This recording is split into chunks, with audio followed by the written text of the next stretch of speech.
నాగన్న పాడాలి అనేది చాలా మంది మాట్లాడే మాట ప్రజలు కూడా.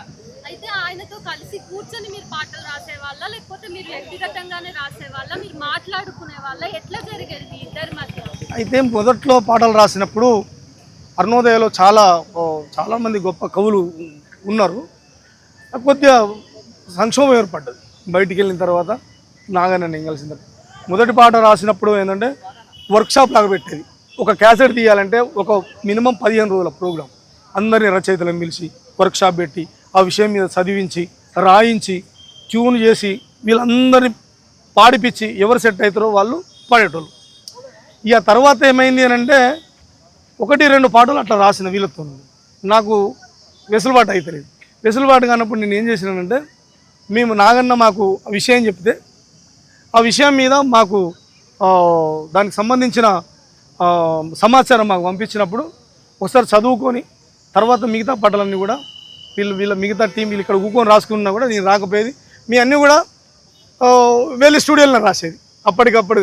ఇయనండి మరి ఎవరు వాడాలంటే మళ్ళీ నాగన్న మాత్రమే ఆ ట్యూన్ పట్టుకునేది, నాగన్న మాత్రమే ఆ గంభీరతను అది చేసి అట్లా పాటలు అక్కడికే పోయి రాసినాం, స్టూడియోలోనే అప్పటికప్పటికి రాసినాం, అప్పటికప్పటికే పాడినాం. అట్లా పాటలన్నీ కూడా నా సాహిత్యంలో ఏముందో తెలియదు కానీ ఆయన గొంతులో మాత్రం చాలా అమృతం ఉంది. ప్రజలు ఆయన పాడితే ఎప్పుడో మేము మా ఊర్లలో చాలా చిన్న చిన్న పల్లెటూర్లు చెట్ల మీద పెద్ద పెద్ద బుంగాలు కట్టి అన్నామరుడురా మన రామన రసయ్యా పీడిత ప్రజల ఆశా జ్యోతి అని పాడుతుంటే అసలు ఎవరైనా ఇంత అద్భుతం. మా ఇంట్లో మా నానే గొప్ప గాయకుడు అయినా నాగన్నది స్వరం ఒక అద్భుతమైన స్వరం. అసలు ఎట్లా ఇతన్ని ఎప్పుడు కలవాలి, నేను ఇతన్ని ఎప్పుడు చూడాలని ఒక తపన ఉండేది. అయితే మా నాన్నను పాడిద్దాం అనుకునే లోపున మా నాన్న చనిపోయాడు. మా నాన్న ఆయన గాయకుడు, ఆయన బడికి పంపలేదు. ఆయన పాడిద్దాం లోపల ఆయన చనిపోయాడు. నాగన్నని ఆ గొంతు మా నాన్న గొంతును నాగన్నలో చూసుకొని మా నాగన్న మా నాన్నగానే ఫీల్ అయినాడు. ఆయన కూడా కొన్ని సందర్భాలలో ఈయన ఇవ్వాలంటే నా పెద్ద కొడుకు అని చెప్పిన సందర్భాలు అది ఆయన గొప్పతనం. లక్ష్మక్క అయినా వాళ్ళైనా నాగన్న సరే ఈ పాటల విషయం చెప్తాను. నాగన్న జీవితం చాలా ముళ్ళబాట. పాడిన వాళ్ళు పైసలు ఇచ్చినా కూడా బస్ కిరాయి మందమే, ఛార్జెస్ మందమే లెక్క పెట్టుకొని ఈ మిగిలిన డబ్బులు నాకు వద్దని నా ముందు బండ వెంకన్న మేము ఆయనకి ఇచ్చిన డబ్బులు కూడా వెంకన్న వాడిన పాటలు కూడా నాగన్నకి ఇద్దాం, జేబులో పెట్టి పంపిద్దామన్నా కూడా ఇవన్నీ నాకెందుకు, నా ఛార్జెస్ గింత, నన్ను పార్టీ చూసుకుంటుంది అని చెప్పాడు. అట్లా ఆర్నారాయణమూర్తి దండోర సినిమాకి పాట కొంగునడు ముగుటవే చెల్లమ్మ కొడవళ్ళు చేపట్టవే అనే పాట నాగన్నతో పాడేయాలని వందే మాత్రం శ్రీనివాసు ఇందాక నాగన్న ఆర్నారాయణమూర్తిని తీసుకొస్తే మమతా హాస్పిటల్ కాడ నాగన్నది ఒక ఫ్లెక్సీలతో బ్యానర్లతోని ఒక డేరాలు వేసిన ఇంట్లో బడ్డీ కొట్టు పెట్టుకుని బతుకుతున్న నాగన్నను చూసి నాగన్న ఇల్లు ఎక్కడ అంటే అప్పటికి ఆయన అన్నాడు, ఒక సభలో కూడా చెప్పిండు.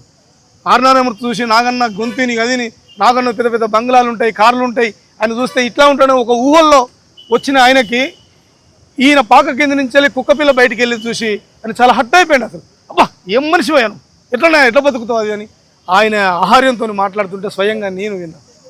ఆయన పాడిచ్చి అందులో పాట పాడించి ఆ రెమ్యునేషన్ ఆ రోజుల్లో 80,000 1,00,000 ఎంత ఇస్తే అదే భద్రంగా తీసుకొచ్చి ఆ డబ్బుల్ని పార్టీకి అప్పచెప్పిండు నాగన్న. అది నాగన్న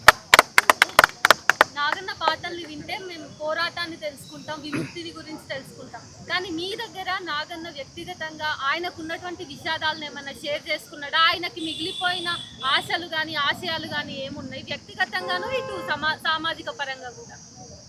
నాగన్న నేను మేము కలుసుకున్న ప్రతి సందర్భం మేము కలుసుకోవడం అంటే రోజు ఇందాక చెప్పిన ప్రతిరోజు ఫోన్లో మాట్లాడుతుంది, లక్ష్మమ్మ మాట్లాడుతుంది, అజయ్ మాట్లాడుతాడు. పిల్లలు కూడా నిన్న 5 నిమిషాలు లేట్ అయినందుకు వాడు కలర్ అది కూడా పదే ఫోన్ చేసి యోచన పెద్దనా రాలేదు ఇంకా అని చెప్పినాడు. అంటే మాకు ఆ సంబంధం ఈ మాటలలో ఎప్పుడూ కూడా నేను కోల్పోయినా అంటే నాగన్నకు నిజానికి కూడా వ్యక్తిగత జీవితం ఉంది, ఆయనది ఉద్యమ జీవితం, ఆయనది ప్రజా జీవితం, ఆయనది విప్లవ జీవితం. ఆయనే నాకంటూ ప్రత్యేకమైన జీవితం ఏముంది, పార్టీలో పనిచేస్తున్నాడు, పార్టీ మంచుకున్నంతకాలం హోల్ టైమర్గా ఆయనను ఎంతో కొంత ఇస్తే తిండి మంది ఇస్తే లక్ష్మక్క బడ్డీ కొట్టు పెట్టుకున్నది, కూరగాయలు అమ్మింది, టీ అమ్మింది. ఆమె దాంతో వాళ్ళు బతుక్కుంటూ వచ్చిండు. ఇవాళ అజయ్కి ఇంత ఏదో చిన్న నౌకరు వచ్చింది మాతో కాబట్టి సరే నడుస్తుంది. కానీ ఏ రోజు కూడా నాగన్న ఎక్కడ ఇంత కూడా కించపడలేదు. నాకేది లేదు, నాకేమి డబ్బులు లేవు, మేము కోల్పోయినాం. ఒకసారి ఒక విలేకరి ఆయనది ఒకటి రాస్తాడు లైఫ్ స్టైల్, రాసినప్పుడు నాగన్న నువ్వేమైనా కోల్పోయినావా అని అడిగితే కోల్పోవడానికి నా దగ్గర ఏముంది అన్నాడు ఆయన. వాళ్ళ నాన్నలు తల్లిదండ్రులు ఏమైనా ఆస్తులు సంపాదించి తన ఉద్యమం కొరకు ఖర్చు చేసి ఆగమైనప్పుడు ఆయన కోల్పోయాడు. ఈయనకు లేదు, తనతో పాటు తన సమాజానికి భూమి లేదు, తన సమాజానికి ఆస్తులు లేవు, తన జాతికి విముక్తి కోసం నేను కొట్లాడాలని ఆయన కళ్ళ ముందట చాలామంది వెంపటాపు సత్యం, ఆయుధపట్ల కైలాసం, తామాడ గణపతి, చిన్నబాబు లాంటి వాళ్ళు ఎంతోమంది నక్సల్బరీ పోరాటాలల్లో చనిపోయిన వాళ్ళను, వాళ్ళందరూ చదువుకున్నాడు, వాళ్ళందరూ నేర్చుకున్నాడు, వాళ్ళ త్యాగాల్ని మనసు పూర్తిగా వంట పట్టించుకున్నాడు నాగన్న. కాబట్టి తాను ఎన్నడూ తన జీవితం నష్టపోయింది, తన జీవితంలో కష్టమైంది, నాకు ఆకలి అయింది, ఎక్కడికి పోతే అక్కడ ఉన్నాడు పార్టీ. ఆయనను ఒక పాటలో చెప్తా నేను, కొల్లేటి పక్షి అని చెప్పి ఆయనే ఒక 5-6 ఊళ్ళల్లో ఆయన పార్టీ ఉంచుతుంది ఆర్గనైజేషన్. ఒక కాడ 10 సంవత్సరాలు, ఒకటి 20 సంవత్సరాలు, ఒకటి 10 సంవత్సరాలు, ఒకటి 5 సంవత్సరాలు అట్లా వండుకుంటూ బతుక్కుంటూ వచ్చింది ఆయన. ఎక్కడ తనకు సొంతం అంటూ ఇల్లు లేదు. అట్లా అలా బతకడం అనేది కదా వాళ్ళ వాళ్ళ వాళ్ళ గురువు అయినటువంటి కానూరు వెంకటేశ్వరరావు వీళ్ళకు నేర్పినటువంటి జ్ఞానం. అది వాళ్ళకు ఇంజెక్ట్ చేసిండు. ఆయన అలా బతికిండు. ఆయన ఎక్కడో ఆంధ్ర నుంచి వెళ్ళి ములుగు అడవుల్లోకి వచ్చి చంద్రపుల్లారెడ్డితో పనిచేసుకుంటూ ఆయన పాటలు రాసుకుంటూ వీళ్ళందరూ తయారు చేస్తే రామారావు ఇక్కడికి వచ్చి వీళ్ళంతా తెలంగాణ ఉద్యమంలో వాళ్ళ ఆంధ్రలో ఆయన సపోర్ట్ చేసి ఒక అద్భుతమైనటువంటి ఒక కళా సంస్థను తయారు చేశారు. కొత్త కొత్త పాటలు, కొత్త కొత్త అంటే వచ్చిన పరిస్థితుల మీద అవన్నీ చేస్తే ఆయన ముందున్న వ్యక్తి ఎట్లా బతికిండో వీళ్ళు అలానే బతికిండు. కానూరు వెంకటేశ్వరరావు గారి భార్య ఎమర్జెన్సీలో అక్కడ అలా భార్య చనిపోతే ఈయన పోతే ఈయన ఎన్కౌంటర్ అవుతాడు. ఆ సందర్భంలో ఆయనకు వెళ్ళడు. ఇప్పుడు మావో కూడా తన కొడుకును చంపుతా ఉన్నప్పుడు భయపడిపోడు. ఈ ఒక్కడు ఉద్యమకారుడు, నేను పోతే నా ఒక్క కొడుకు పోతాడు కావచ్చు, ఈ సమాజం అంతా నేను ముందుండి నడిపించాలి కదా, కొడుకును బలిచ్చినది.